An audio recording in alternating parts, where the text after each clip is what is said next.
The music and movement of Capoeira have continued to reiterate the value of African heritage and pose challenges to the contemporary Brazilian political configuration.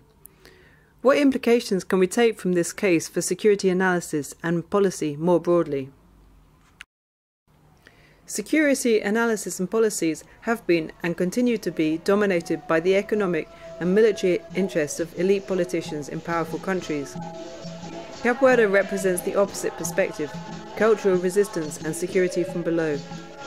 Dominant approaches to security, which are characterized by the conformity and predictability of the neoliberal agenda, contrast sharply with the core mechanisms of Capoeira of keeping inequality problematic, mobilising within structural violence, and maintaining the possibility of other outcomes.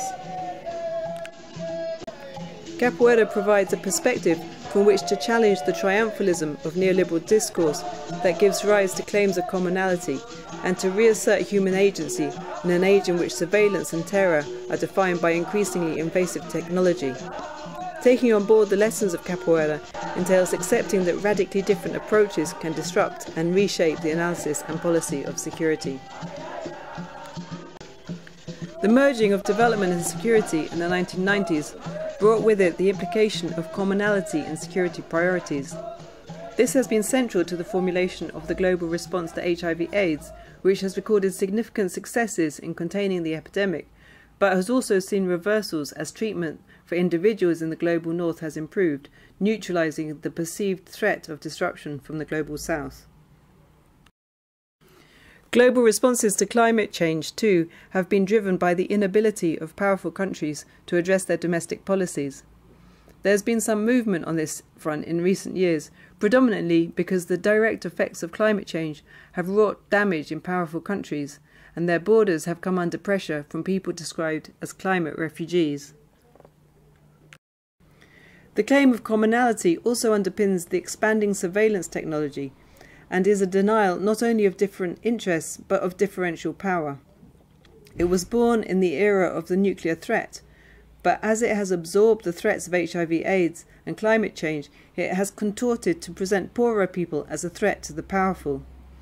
The knowledge communicated through Capoeira confronts these inversions of threat, with the insistence that interests are not held in common and the poor are not the threat, or indeed answerable to the powerful.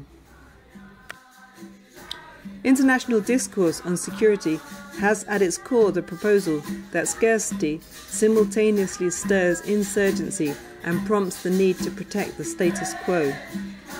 The challenge for millions of people whose life opportunities are compromised by dominant versions of 21st century security is to escape from the forms of development and security that promote national and international inequality, and with it HIV/AIDS and climate change, and provide the conditions for surveillance.